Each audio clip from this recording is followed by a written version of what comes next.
আজ আমি আপনাদেরকে 3টি প্রশ্ন করব। তাহলে প্রথম প্রশ্ন, এমন কে আছে যার ওপর আপনি অনর্গল প্রহার করার পরেও সে হাসে আর আপনাদেরকে আনন্দ দেয়? আপনাদের উত্তর হবে ভূমি বা বৃক্ষ। দ্বিতীয় প্রশ্ন, এমন কে আছে যে আপনার কিছু না বলাতেও সব জেনে যায়, সব বুঝে যায় আর নিঃস্বার্থভাবেই আপনার সাহায্য করতে থাকে? এবার আপনাদের উত্তর হবে ভাই বা বন্ধু। আর তৃতীয় প্রশ্ন, এমন কোন ভগবান আছেন যিনি নিজে বিষ পান করে আপনাকে জীবনের অমৃত প্রদান করেন? আপনি হয়তো উত্তর দেবেন মহাদেব। যদি আপনার উত্তর এইগুলি হয় তাহলে সেই উত্তর ভুল। এই সমস্ত প্রশ্নের একটাই সঠিক উত্তর আছে, আর তা হল মা। স্তন্য পান করার সময় আপনি পা দিয়ে কত তাকে মেরেছেন, কিন্তু তাও উনি হাসি মুখে আপনাকে আশিস দিতে থেকেছেন। আপনি কিছু না বললেও উনি সব জেনে যান, আর এই জীবনের কঠিন পরিস্থিতির বিষ পান করে আপনাকে সুখের অমৃত দেন।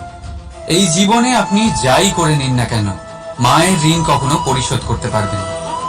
যদি কিছু করতে চান তবে জীবনের আনন্দের মধ্যে, অনুভূতির মধ্যে আর ধন্যবাদের মধ্যে নিজের মাকে মনে রাখবেন, আর আমার সাথে ভালোবেসে বলবেন রাধা রাধা। মানুষ সর্বদা ফলাফলের কথা ভাবেন, যে আমি যা করতে চলেছি তার ফল কি হবে, তার পরিণাম কি হবে। কিন্তু এর চিন্তা কেন? কারণ কর্ম যদি শুভ হয় তাহলে তার পরিণাম খারাপ হতেই পারে না। শুভ চিন্তা নিয়ে যারা কর্ম করেন তাদের ফলের চিন্তা কিসের?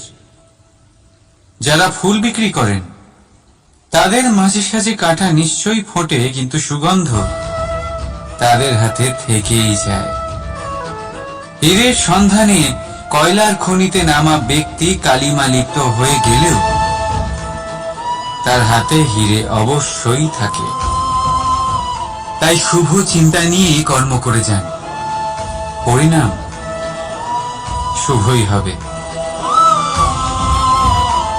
আর ভালোবেসে বলুন রাধা রাধা।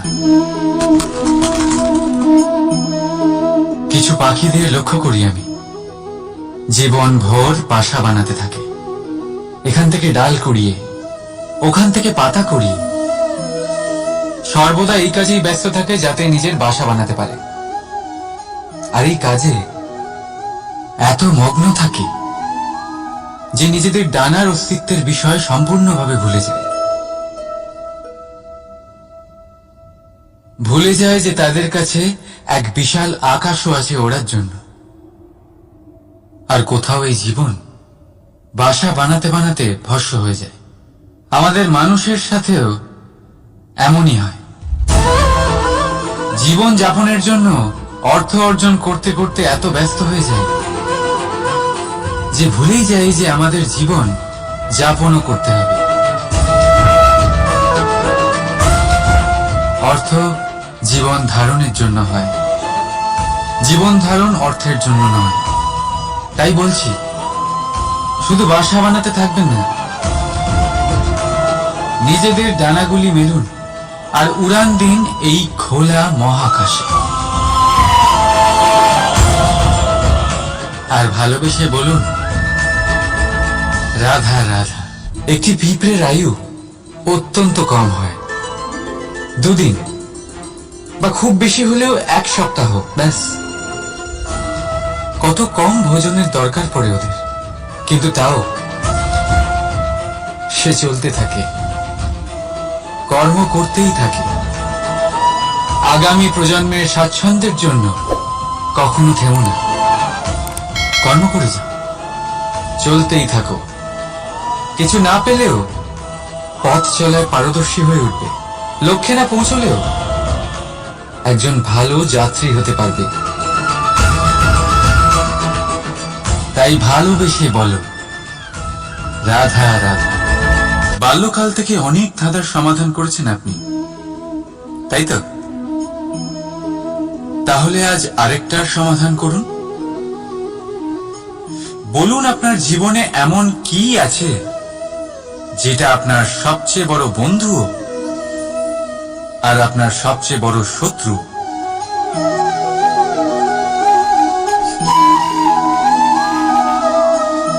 বুঝদারের জন্য ইশারাই যথেষ্ট। ঠিক ধরেছেন আপনি। সেই বস্তু হলো সময়। কেন কেন সময় আপনার সবচেয়ে বড় বন্ধু আর সময়ই আপনার সবচেয়ে বড় শত্রু? উত্তর হলো সময়ের সম্মান। যে ব্যক্তি সময়কে সম্মান করে সে নিজের জীবনে সমস্ত লক্ষ্যে পৌঁছে যায়। সংসার তার গুণের কদর করে, তাকে মাহাত্ম্য দেয়। আর যে ব্যক্তি সময়ের মাহাত্ম্যকে সম্মান করে না, বুঝতে পারে না, কারণে অকারণে তার অপমান করে, সংসার তাকেই ভুলে যায়। এই জন্য সময়কে সম্মান করুন, তা নষ্ট করবেন না। কারণ ভালো সময় এই সংসারকে দেখাবে আপনার বাস্তবিক রূপ, কিন্তু খারাপ সময় আপনাকে দেখাবে এই সংসারের বাস্তবিক রূপ। তাই ভালোবেসে বলুন রাধা রাধা। জীব জন্মগ্রহণ করে আর তার সাথেই সজাগ হয়ে ওঠে তার স্মৃতি। স্মৃতি বড়ই শক্তিশালী, তা থেকে হয় বিচিত্র অনুভূতি। সব সময় আপনার সাথে থাকে। আপনার সাথে যা যা ঘটে সেটা কোথাও না কোথাও কোনো এক স্থানে সঞ্চিত থাকে। কিন্তু কখনো কখনো আমরা ভুলে যাই যে এই স্মৃতি আমাদেরই। তাই এর মধ্যে আমরা কি রাখবো আর কি মুছে দেব তা আমাদের উপরই নির্ভরশীল। এই জীবনে আমাদের কি মনে রাখা উচিত? সুখ, আনন্দের মুহূর্ত, সেই মুহূর্ত যেখানে আমরা উপকৃত হয়েছি, সেই মুহূর্ত যখন কেউ বন্ধুত্বের মর্যাদা দিয়েছে, সেই মুহূর্ত যখন আমরা কাউকে আনন্দ দিয়েছি। কিন্তু আমরা কি মনে রাখি? নিজের দুঃখ, কষ্ট, সেই মুহূর্ত যখন কেউ আমাদের সাথে খারাপ করেছে, সেই মুহূর্ত যখন কেউ শত্রুতা করেছে। আর তারপর এই স্মৃতিগুলোই আমাদের তাড়িত করে প্রতিশোধের জন্য। তাই আমাদের কি বলা উচিত আর আমাদের কি মনে রাখা উচিত তা আমাদের উপর নির্ভর করে। এই জীবনে সবকিছু ভুলে যান, কিন্তু এই কথা অবশ্যই মনে রাখবেন, যে কথা ভোলার তা মনে থাকে তাই বিবাদ বাঁধে। তাই ভালোবেসে বলুন রাধা রাধা। কখনো বটবৃক্ষ দেখেছেন? কি বিশালাকায় হয়। কখনো কখনো ভয় করে যে এই ভারী ডালগুলির ভার এই বৃক্ষ বহন করতে পারবে তো। ভয় করে এই বৃক্ষ ভেঙে না পড়ে যায়। কিন্তু না, সময়ের সাথে সাথে শাখা থেকে নির্গত এই প্রশাখাগুলি মাটির দিকে এগোতে থাকে। আর তারপর নিজেরাই শিকড় হয়ে এই বৃক্ষের ভার বহন করে। ঠিক একই রকম ভাবে যারা পরোপকার করেন, সৎ কর্ম করেন, তাদের নিজের কথা চিন্তা করার কোনো প্রয়োজন নেই। কারণ তাদের কর্ম ঢাল হয়ে তাদের রক্ষা করে। এই জন্য জীবনে অবলম্বন নয়, কর্মের চিন্তা করুন।